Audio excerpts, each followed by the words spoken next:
আমাদের ভারত, বাংলাদেশ, পাকিস্তান সমস্ত দেশের ওপরে তার মারাত্মক প্রভাব পড়বে, অর্থনৈতিক দিক থেকে মারাত্মক প্রভাব পড়বে।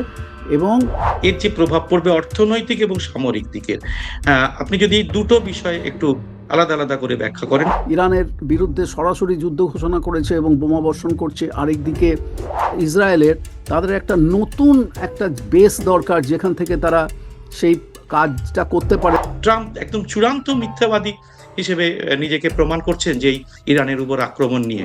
যতদিন পর্যন্ত এই মোদির মতন লোকেরা তাদের পাশে থাকবে ততদিন পর্যন্ত আইন মেনে চলা হয়েছে কিনা, একটা দেশকে এরকমভাবে বোমাবর্ষণ করা যায় কিনা, আমেরিকার ওয়াল স্ট্রিট সমস্ত কিছু আজকে এই দেশটার তাদের লোকেদের হাতে সরাসরিভাবে তাদের কর্তৃত্বে রয়েছে। এবং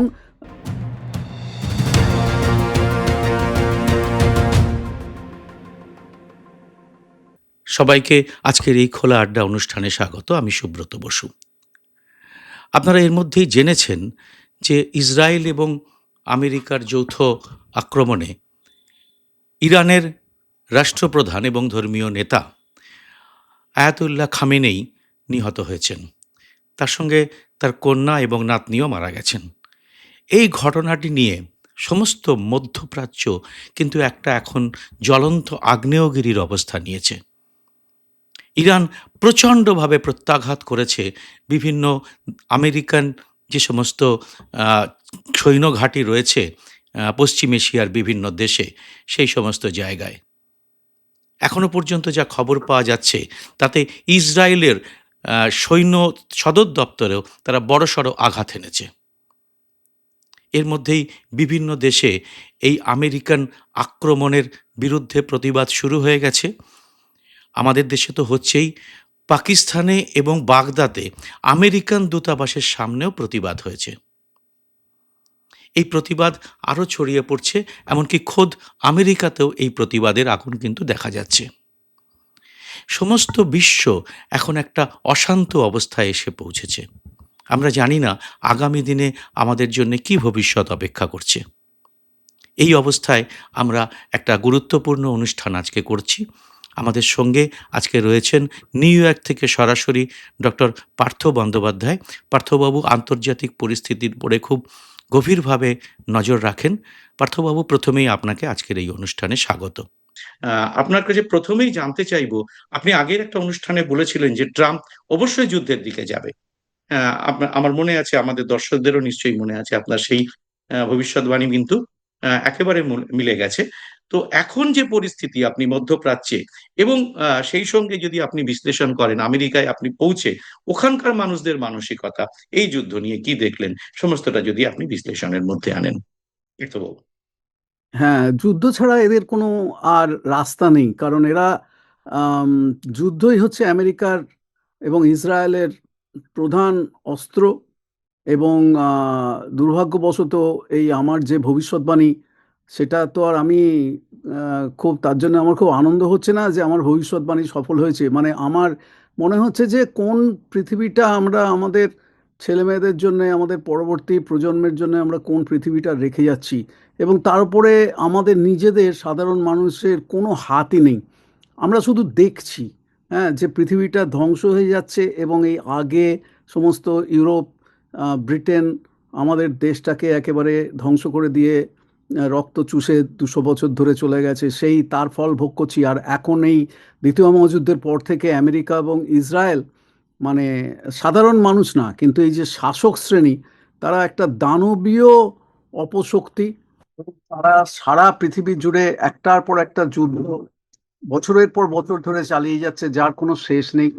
এবং ইরানের ওপরে যেটা আক্রমণ হয়েছে সেটা যে হবেই আমি জানতাম, কারণ এই মুহূর্তে ট্রাম্প এত বড় বিপদে পড়েছে এই এপস্টিন ফাইলস নিয়ে, এবং দেশের মধ্যে যে ধরপাকড়, অত্যাচার, নির্যাতন, রাস্তার মাঝখানে দাঁড় করিয়ে খুন করা নিরীহ মানুষকে, সেসব নিয়ে সারা দেশে এমন বিশাল জনরোষ তৈরি হয়েছে যে তার হাত থেকে দৃষ্টি ঘুরিয়ে দিতে তাদের আবার একটা নতুন যুদ্ধের রাস্তাতে যেতেই হবে। আর ইসরায়েল চিরকালই চাইছে যে মধ্যপ্রাচ্যে যে সমস্ত বিশেষ করে ইরাক, সিরিয়া, লিবিয়া, একটার পর একটা দেশকে তারা ধ্বংস করে দিয়েছে।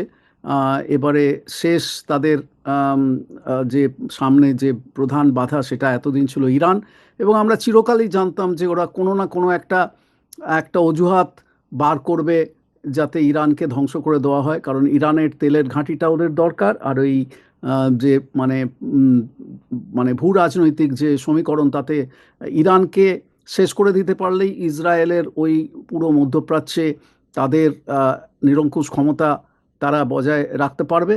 আর সৌদি আরবিয়া তো চিরকালই আমেরিকার মানে শাসক শ্রেণীকে, ইসরায়েলের শাসক শ্রেণীকে তারা চিরকালই সমর্থন করে এসেছে, সুতরাং সৌদি আরবিয়াকে হাত করতে খুব বেশি সময় লাগবে না। সব মিলিয়ে মানে আমরা একটা ভয়ঙ্কর আহ, উম, বিশ্বায়িত নতুন একটা সংঘাতের রাস্তায় আমাদের আম, অসহায়ভাবে আমরা দেখছি যে আমাদেরকে টেনে নিয়ে যাওয়া হচ্ছে, এবং এর ফল কিন্তু মারাত্মক হবে। কেবলমাত্র আমেরিকা, ইসরায়েল, ইরান, ইরাক, মধ্যপ্রাচ্যের জন্য নয়, আমাদের ভারত, বাংলাদেশ, পাকিস্তান সমস্ত দেশের ওপরে তার মারাত্মক প্রভাব পড়বে। অর্থনৈতিক দিক থেকে মারাত্মক প্রভাব পড়বে, এবং সামরিক দিক থেকে মারাত্মক প্রভাব পড়বে।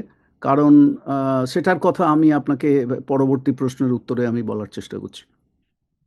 আমার মনে হয় আপনি যে দুটো খুব মারাত্মক কথা বললেন, যে আমাদের দেশের মানুষের মধ্যে এর যে প্রভাব পড়বে অর্থনৈতিক এবং সামরিক দিকের, আপনি যদি এই দুটো বিষয় একটু আলাদা আলাদা করে ব্যাখ্যা করেন। অর্থনৈতিকভাবে কিভাবে আমাদের এই যুদ্ধের পরিণতিতে আমাদের কি আহ, অসুবিধে হতে পারে, কি সমস্যা দেখা দিতে পারে?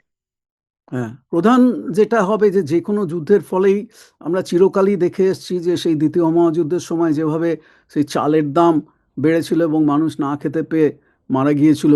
30 লক্ষ মানুষ কেবলমাত্র 42-এর দুর্ভিক্ষে, 43-এর দুর্ভিক্ষে বাংলায় মারা গিয়েছিল। হ্যাঁ, যেভাবে এই চার্চিল জোর করে চাল আহ, দখল করে রেখেছিল এবং সাধারণ মানুষ খেতে না পেয়ে নিরীহ মানুষ মারা গিয়েছিল, 30 লক্ষ মানুষ। যুদ্ধের সময় সমস্ত জিনিসপত্রের দাম বাড়ে। আর এখন যেটা ইরান, ইরাক, এই মধ্যপ্রাচ্যের উপরে যে কোনো যুদ্ধ হলে তার যেটা তাৎক্ষণিক যে ফলটা হয় সেটা হচ্ছে তেলের দাম মারাত্মকভাবে বেড়ে যায়। আর তেলের দামের সঙ্গে যেহেতু সাধারণ মানুষের জীবন ধারণের একটা প্রত্যক্ষ সংযোগ রয়েছে, ফলে ইরানের ওপরে ইরানের তেলের ঘাঁটি আহ, ধ্বংস করে দিলে বা ইরান থেকে তেল আসা, ভারতে তো এমনিতেই ট্রাম্পের সঙ্গে মোদির যে বাণিজ্য চুক্তি হয়েছে তাতে জোর করে ইরান থেকে ভারতে তেল আসা বন্ধ করে দিয়েছে, এবং বলেছে যে ইরানের কাছ থেকে ভারত যদি ঘুরপথে, চোরাপথে তেল নেয় তার উপরে আমেরিকা গুপ্তচর বৃত্তি করবে, নজরদারি করবে। মানে এইসব জিনিস আমরা কোনোদিনও আগে স্বপ্নেও ভাবতে পারিনি, যেরকমভাবে একটা ভারতের মতন দেশকে এরকমভাবে মানে দাসের মতন শৃঙ্খলে বেঁধে ফেলা যায়। এগুলো আমরা এই মোদি আর এই ট্রাম্পের সময়তে আমরা দেখছি। তো আজকে যদি হরমুজ প্রণালী বন্ধ হয়ে যায় তাহলে ইরান থেকে যে কোনোভাবে তেল বহির্বিশ্বে যাওয়ার যে রাস্তা সেটা বন্ধ হয়ে যাবে। আর ওরাও সেটা জানে, আমেরিকা, ইসরায়েলও সেটাও জানে, ফলে ওরা দীর্ঘকাল ধরে পরিকল্পনা করেছে যে কিভাবে ইরানের হরমুজ প্রণালীর ওপরে সামরিক আহ, আহ, আঘাত করা যায়, যাতে ওখানে যে তেল বাইরে পাঠিয়ে দেওয়ার, যেরকম ভেনেজুয়েলাকে যেরকম তারা দখল করে নিয়েছে, এবং ভেনেজুয়েলার পৃথিবীর সবচাইতে বড় তেলের রিজার্ভ আমেরিকা দখল করে নিয়েছে, সেরকম ইরানেরটাও তারা ইসরায়েল এবং আমেরিকা দখল করে নেবে। ফলে তার প্রত্যক্ষ প্রভাব পড়বে গরিব দেশগুলোর ওপর। আর ভারত, বাংলাদেশ, পাকিস্তান, হ্যাঁ, এই দেশগুলো আমাদের সাধারণ গরিব মানুষরা তার মারাত্মক শিকার হবে। যাদের সঙ্গে যুদ্ধের কোনো সম্পর্ক নেই, যাদের সঙ্গে, যারা দিন আনে দিন খায়, যারা বোঝেও না। আজকেও আমি যখন প্রথম আমি ফেসবুকে এইটা পোস্ট করলাম তখন অনেকে বুঝতেই পারছে না যে আমি কী নিয়ে কথা বলছি, কারণ মিডিয়াতে এটা কোনো একটা বড় খবরই নয়। হ্যাঁ, যে এত বড় একটা যুদ্ধ শুরু হলো, এত বড় একটা বর্বরতা, নতুন বর্বরতা শুরু হলো, এটা বিগ মিডিয়াতে কোনো খবরই নয়, মানে তেমন কোনো খবরই নয়। হয়তো একটা একটা লাইন তারা কেবলমাত্র তার পেছনে খরচ করেছে। মানে এত বড় একটা ভয়ঙ্কর ঘটনা, এবং যেখানে সারা বিশ্বের জড়িয়ে পড়ার সম্ভাবনা আছে। একদিকে আমেরিকা, ইসরায়েল ইরানের বিরুদ্ধে সরাসরি যুদ্ধ ঘোষণা করেছে এবং বোমা বর্ষণ করছে, আরেকদিকে মোদি নেতানিয়াহুর সঙ্গে এরকম একটা গণহত্যাকারী দানব, তার সঙ্গে এই সময় দেখা করে এসছে, এবং ভারতের চিরকাল যে ইরানের প্রতি যে সহানুভূতি ছিল, প্যালেস্টাইনের প্রতি যে সহানুভূতির রাস্তায় ভারত ছিল, সেটা থেকে সম্পূর্ণভাবে ডিগবাজি খেয়ে 180 ডিগ্রি ঘুরে গিয়ে সে গিয়ে ইসরায়েলের নেতানিয়াহুকে এই সময় সমর্থন জানিয়ে এসছে। তার প্রধান কারণ হচ্ছে যে ইসরায়েল ভারতের থেকে যেহেতু ইরানের দূরত্ব খুব কম, সুতরাং তারা ভারতের যে সমস্ত সামরিক ঘাঁটি আছে, যেগুলো আর কি দীর্ঘকাল ধরে তারা গোপনে তারা তৈরি করেছে বা ভারতকে সাহায্য করে এসেছে, পাকিস্তানের ঘাঁটি, ভারতের ঘাঁটি, সেই সমস্ত ঘাঁটিগুলো তারা এখন ইরানের বিরুদ্ধে কাজে লাগাতে পারে, এইটা বলে অনেকেই অনুমান করছে। এবং সেই অনুমানটা খুব একটা ভুল নয়, কারণ আজকে আপনাকে আমি আগেও একটা সাক্ষাৎকারে বলেছিলাম যে ব্রিটেনের প্রধানমন্ত্রী স্টারমার, সে বলেছিল যে সে কিন্তু কোনো রকমভাবেই ব্রিটেনের সামরিক ঘাঁটি ইরানের বিরুদ্ধে ব্যবহার করার জন্য অনুমতি দেবে না। সুতরাং ব্রিটেন জানে, বা ইউরোপ জানে, ফ্রান্স, জার্মানি, ইংল্যান্ড, সমস্ত অস্ট্রিয়া, সুইজারল্যান্ড, সমস্ত দেশ জানে যে ইরান যদি প্রত্যাঘাত করে, তাহলে ইরান কিন্তু খুব সহজেই ইউরোপের দেশগুলোর উপরে প্রত্যাঘাত করতে পারে, কারণ ইউরোপের দেশগুলো ইরান থেকে খুব কাছে। ফলে তারা তার থেকে দূরে থাকার জন্য এই অবস্থান নিয়েছে। সেটা কতটা সত্যি হবে আমি জানি না, কিন্তু তারা অন্তত সেইটা ঘোষণা করেছে। সুতরাং ইসরায়েলের এবং বিশেষ করে ইসরায়েলের তাদের একটা নতুন একটা বেস দরকার, যেখান থেকে তারা সেই কাজটা করতে পারে, যেটা ইউরোপ তাদের যে সাহায্যটা করতে রাজি হয়নি, বা আমেরিকাকে যে সাহায্যটা করতে রাজি হয়নি, সেই সাহায্যটা ভারতের কাছে পাওয়ার জন্যে তারা আজকে মোদিকে এরকম সংবর্ধনা দিয়েছে। এবং যেখানে মোদির নাম ঘোষণা করার সঙ্গে সঙ্গে ইসরায়েলের যে নাসেট, মানে যেটা ইসরায়েলের পার্লামেন্ট, সেখান থেকে দলে দলে, সংসদ থেকে দলে দলে ইসরায়েলের নেতানিয়াহু বিরোধী যে সমস্ত সাংসদরা আছে, তারা দলে দলে ওয়াক আউট করে সংসদ ভবন থেকে বাইরে চলে গেছে, ওয়াক আউট করে। কেবলমাত্র মোদির উপস্থিতিকে তারা অসম্মান জানানোর জন্য তারা বেরিয়ে চলে গেছে। কিন্তু তাতে তাদের কিছু যায় আসে না। তারা একটা ভয়ঙ্কর উগ্রপন্থী, একটা বীভৎস শক্তি, তারা যেভাবে গাজাতে লক্ষ লক্ষ মানুষ মেরে ফেলেছে, শিশুদের মেরে ফেলেছে, হ্যাঁ, মানে এই আধুনিক ইতিহাসে এরকম নৃশংস গণহত্যা আমরা আগে কখনো দেখিনি। সেই ইসরায়েলকে, সেই নেতানিয়াহুকে, যেখানে সারা পৃথিবীর লোকেরা তাকে ধিক্কার জানিয়েছে, এবং যে কোনো দেশে যেরকম কিসিঞ্জারকে, যেরকম এক সময় হেনরি কিসিঞ্জারকে যুদ্ধাপরাধী ঘোষণা করা হয়েছিল, এবং তাকে অন্য আমেরিকার বাইরে সে কোথাও যেতে পারেনি বাকি জীবনটা, কারণ গেলেই তাকে গ্রেফতার করা হতো, সেরকম নেতানিয়াহুকে যুদ্ধ অপরাধী ঘোষণা করা হয়েছে। নেতানিয়াহু বাইরে কোথাও যেতে পারবে না, এমন একটা অবস্থা। এই অবস্থাতে মোদি এবং বিজেপি, আরএসএস, যারা চিরকাল ইসরায়েলের পক্ষে কথা বলে এসেছে, তারা এইভাবে যে এই রকম একটা সংকটকালীন সময় এরকম একজন দানবীয় অপশক্তি ট্রাম্প এবং নেতানিয়াহুর পাশে গিয়ে যে মোদি দাঁড়িয়েছে, এটা একটা সারা পৃথিবীর কাছে অশুভ বার্তা, এবং আমাদের দেশের সাধারণ মানুষের কাছে এটা একটা ভয়ঙ্কর সংকটের দিকে ঠেলে দিল। কারণ ইরান যদি প্রত্যাঘাত করে, তাহলে যদি কোনোভাবে ভারত সেই যুদ্ধে জড়িয়ে পড়ে, তাহলে কিন্তু আর এই ভারতের সাধারণ মানুষের বাঁচার আর কোনো রাস্তা থাকবে না। সুতরাং অর্থনৈতিক দিক থেকে এবং সামরিক দিক থেকে দুদিক থেকেই ভারতের, মানে 140 কোটি, তার থেকেও বেশি 147 কোটি মানুষকে মারাত্মক সংকটের দিকে, বিপদের দিকে দিকে কিন্তু ঠেলে দেওয়া হলো। পার্থবাবু, আমি একটা জিনিস আপনার কাছে জানতে চাইবো, সেটা হচ্ছে আপনিও দেখেছেন আজকে বিশ্বখ্যাত গার্ডিয়ান পত্রিকায় একটি ওপিনিয়ন কলমে বিখ্যাত সাংবাদিক সাইমন টিসডালের একটা ওপিনিয়ন ছাপা হয়েছে, অত্যন্ত খুব লোডেড যাকে আমরা বলি। তিনি বলেছেন there was no need for this, এবং তারপরে তিনি বলছেন we can't know where this foolish reckless attack will end. হ্যাঁ, এইরকম ভাষায় তিনি আক্রমণ করেছেন। পুরো লেখাটার মধ্যে আরো অজস্র আক্রমণ আছে ট্রাম্পকে।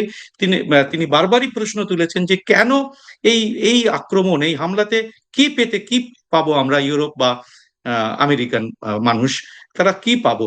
এবং তিনি এটাকে নির্বোধ এবং একটা বলগাহীন অ্যাটাক বলেছেন, ফুলিশ অ্যান্ড রেকলেস অ্যাটাক। এ ব্যাপারে আপনি যদি একটু এইটাকে, এই সাইমনের, যদি আপনি এই লেখাটাকে একটু বিশ্লেষণ করেন যে কি বলতে চাইছেন তিনি।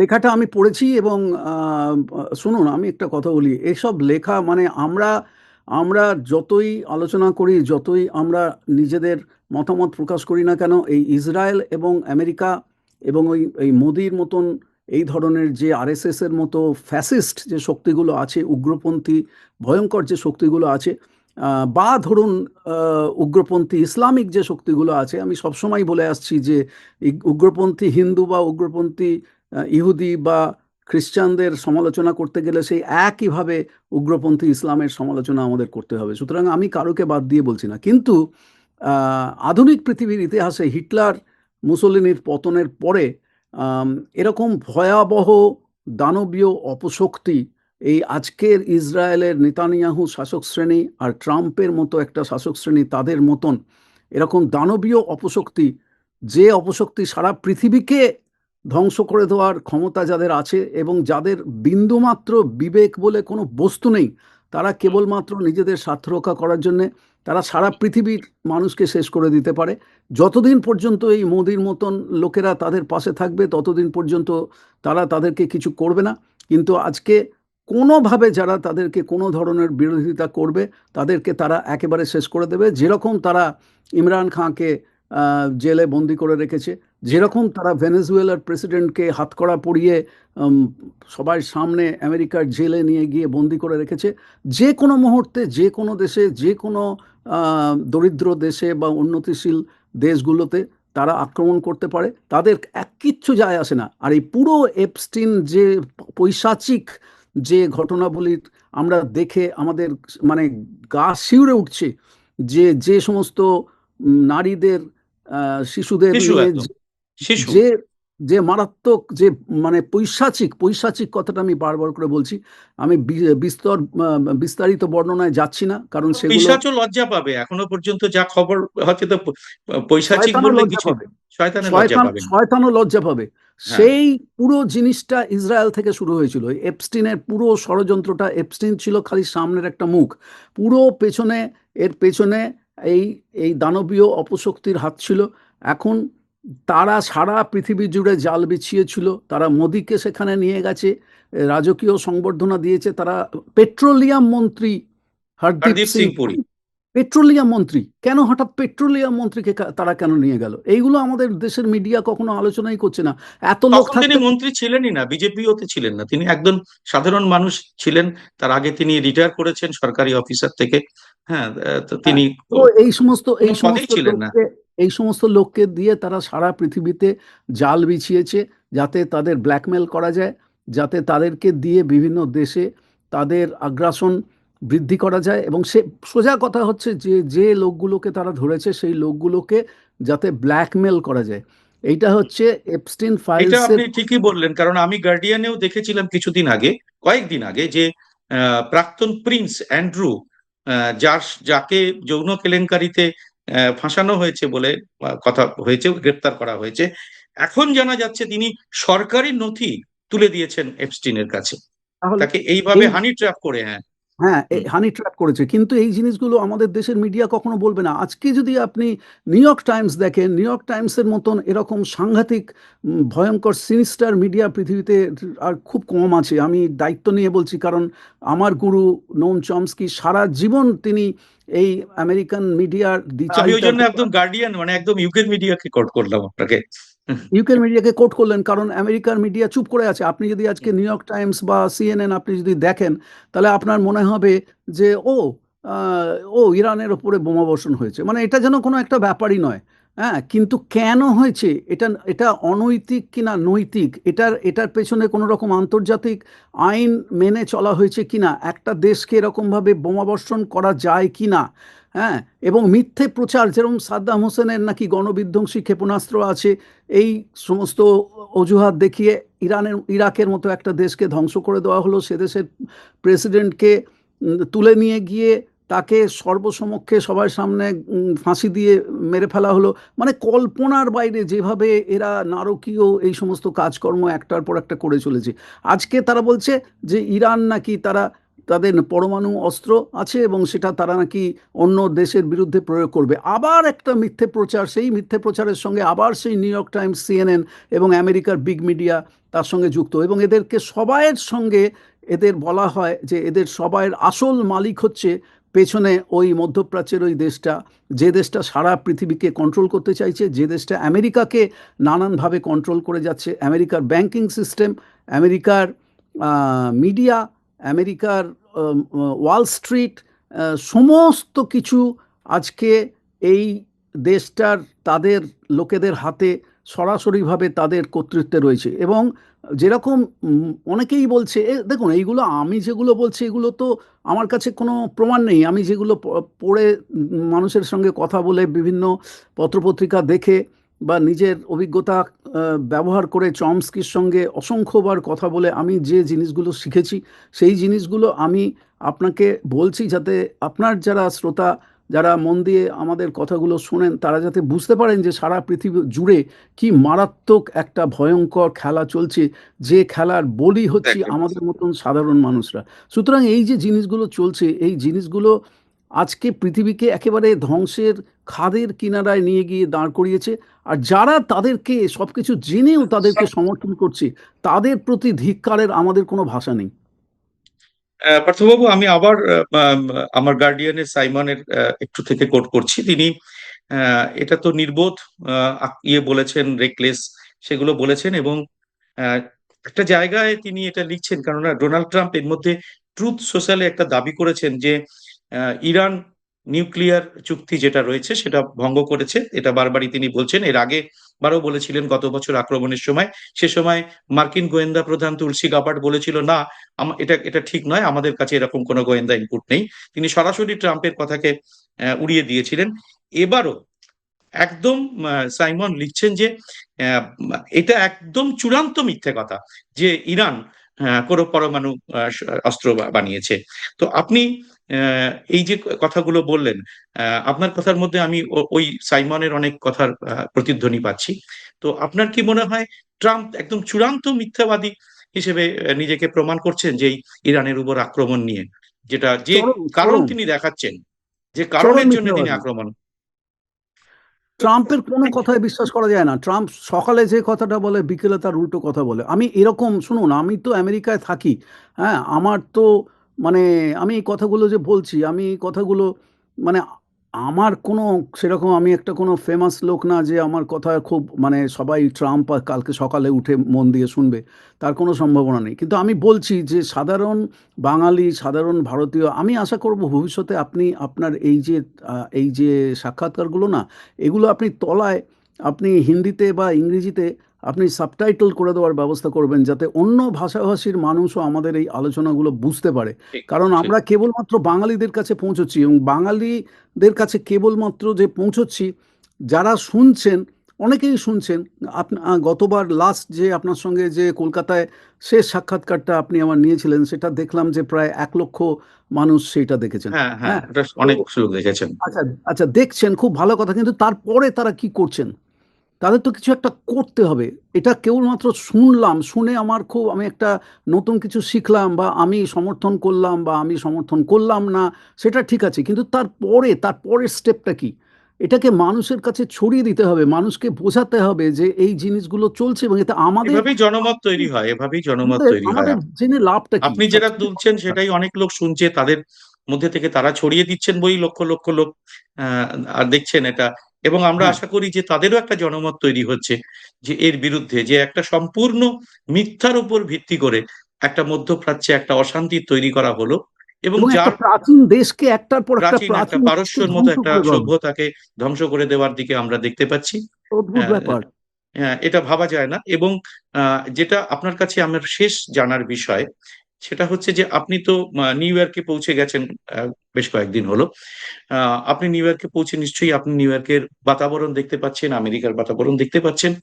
আহ, এই মুহূর্তে এই যুদ্ধটা যখন শুরু হলো, মানে আমাদের এই শনিবার সকালে কয়েক ঘন্টা আগে শুরু হয়েছে, তারপরে আপনি আমেরিকার কি রিয়াকশন দেখছেন এখন মানুষের মধ্যে যারা ট্রাম্পের বিরুদ্ধে রাস্তায় নেমে লক্ষ লক্ষ মানুষ যে বিক্ষোভ দেখিয়েছে কয়েকদিন আগেও, তাদের মধ্যে আপনি কি রিয়াকশন দিচ্ছেন? আবার কি বড় বিক্ষোভ হবে এর বিরুদ্ধে, হবেই, ট্রাম্পের বিরুদ্ধে? হবেই, হবেই। হুম। আমি আমেরিকাকে, নতুন প্রজন্মের ছেলেমেয়েদেরকে যেভাবে আমি দেখছি, আবার নতুন করে জনরোষ আবার নতুন করে শুরু হবে। ছেলেমেয়েরা রাস্তায় নেমে পড়েছে, তাদেরকে থামিয়ে রাখা যাবে না। যত সমস্ত যুদ্ধবিরোধী সংগঠন আছে, যত সমস্ত বর্ণবৈষম্যবাদ বিরোধী সংগঠন আছে, পরমাণু যুদ্ধের বিরোধী যে সমস্ত মার্কিন যুক্তরাষ্ট্রে যে সমস্ত সংগঠন আছে, তারা সবাই রাস্তায় নেমে আসবে এবং তারা একটা বিরাটভাবে একটা প্রতিরোধ গড়ে তুলবে। এবং শুধুমাত্র তাই নয়, আমেরিকার কংগ্রেসে, অর্থাৎ আমাদের দেশে যাকে সংসদ বলে, আমেরিকাতে তাকে কংগ্রেস বলে, সেই কংগ্রেসে অসংখ্য, মানে একটা বিরাট সংখ্যক যারা কংগ্রেস মেম্বার, পুরুষ এবং মহিলা, তাদের মধ্যে ট্রাম্প বিরোধী যে কণ্ঠস্বর, সেটা ক্রমশই আরও বেশি জোরদার হচ্ছে। হ্যাঁ, এর মধ্যে আমাদের ভারতীয় বংশোদ্ভূত প্রমীলা জয়পাল আছেন। তিনি আমার একজন বন্ধুস্থানীয় মানুষ। তিনি সিয়াটলের ওয়াশিংটন স্টেটের একজন তিনি ভীষণ সোচ্চার ট্রাম্পের ইয়ের বিরুদ্ধে। হ্যাঁ, ভীষণ সোচ্চার। আলেকজান্ড্রিয়া ওকাসিও কর্টেজ আছেন, আমাদের জোরান মামদানি আছেন, আমাদের ইলহান ওমর আছেন, আমাদের কোরি বুশ আছেন, আমাদের বার্নি স্যান্ডার্স আছেন। একটা বিরাট সংখ্যক মানুষ কিন্তু তারা কংগ্রেসের ভেতর থেকে তারা এই ট্রাম্পের এই বর্বরতার বিরুদ্ধে সোচ্চার হচ্ছেন। এবং মিডিয়ার মধ্যে আমাদের দেশের এই তথাকথিত এগিয়ে যাওয়া মিডিয়ার মতো তো নয়, বা গদি মিডিয়ার মতো তো নয়। এখানে মিডিয়ার মধ্যে এখনো পর্যন্ত অত্যন্ত সাহসী কণ্ঠস্বর আছে, যারা ট্রাম্পকে সরাসরি জীবনের ঝুঁকি নিয়ে যারা চ্যালেঞ্জ করছে।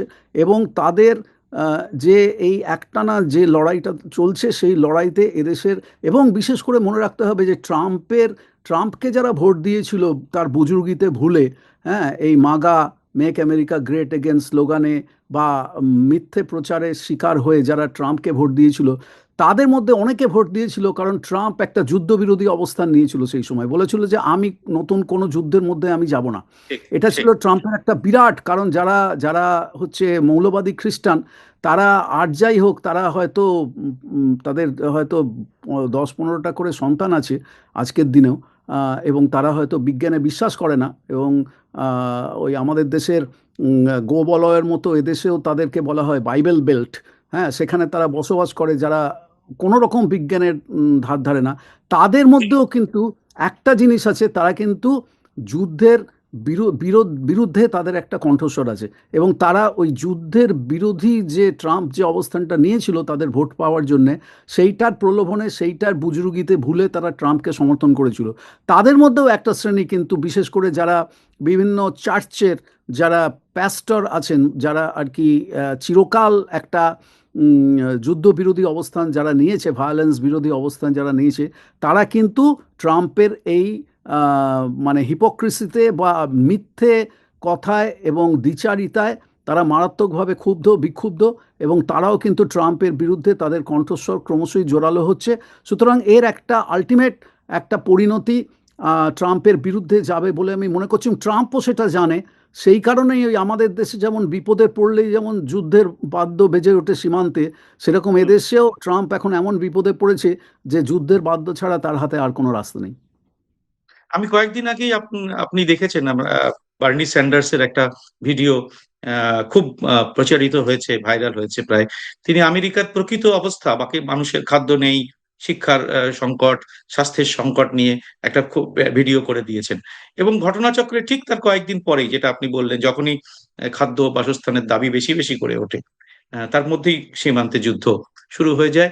সুদূর মধ্যপ্রাচ্যে আমেরিকা থেকে গিয়ে সেনারা যুদ্ধ করবে এবং সমস্ত বিশ্বকে আবার একটা অত্যন্ত অশান্ত পরিস্থিতি তৈরি করবে। সাধারণ মানুষকে চূড়ান্ত অসুবিধার মধ্যে পড়তে হবে, এটা আমরা বুঝতেই পারছি। আপনিও তাই বললেন মোটামুটি, যে সাধারণ মানুষ, বিশেষ করে আমরা ভারতীয় উপমহাদেশে যারা থাকি, তাদের অবস্থা আরো করুণ হবে। এবং এই যুদ্ধ আমরা কেউই চাই না, অথচ আমাদের উপর চাপিয়ে দেওয়া হচ্ছে। এবং তা থেকে কার লাভ, কার, এখনো পর্যন্ত সেটাই খুব পরিষ্কার নয়। এমনকি আমেরিকানদেরও কি লাভ, তাতে কিছু পরিষ্কার নয়। না, শুধু আমেরিকানদের কোনো লাভ নেই, আমেরিকার অস্ত্র ব্যবসায়ীদের লাভ, হ্যাঁ, আমেরিকার এটাই যুদ্ধ বলছি, ব্যবসায়ীদের লাভ, যুদ্ধ আমেরিকার ব্যবসায়ীদের লাভ। স্বৈরাচারী শাসকদের লাভ। হ্যাঁ, সাধারণ মানুষের কোনো লাভ নেই। এইরকম একটা অবস্থায় আমরা দাঁড়িয়ে রয়েছি। আজকে আপনাকে আপনাকে আর বেশিক্ষণ আমি আটকে রাখবো না, কারণ আপনি নিজেই খুব শারীরিকভাবে অসুস্থ এবং ক্লান্ত। আমার মনে হয় আমরা পরবর্তীকালে এই যুদ্ধ নিয়ে আপনার কাছে আবার আপনার এই সুচিন্তিত ব্যাখ্যা শুনবো। আজকে আপনাকে অনেক অনেক ধন্যবাদ। এবং যারা এই অনুষ্ঠানটা আপনারা দেখলেন, আপনারা পার্থবাবুর ব্যাখ্যা সবসময় ভালোবাসেন বলেই আমরা বারবার তার কাছে চলে আসি। আপনারা অবশ্যই এই অনুষ্ঠানের পরে আপনাদের আপনার কমেন্ট বক্সে লিখবেন, এবং সেই সঙ্গে আমাদের এই চ্যানেল, আমার সুব্রত বসু জার্নালিস্ট চ্যানেলটি সাবস্ক্রাইব করে নোটিফিকেশন বেলটি চালু করে রাখতে ভুলবেন না। সবাইকে অনেক অনেক ধন্যবাদ। নমস্কার।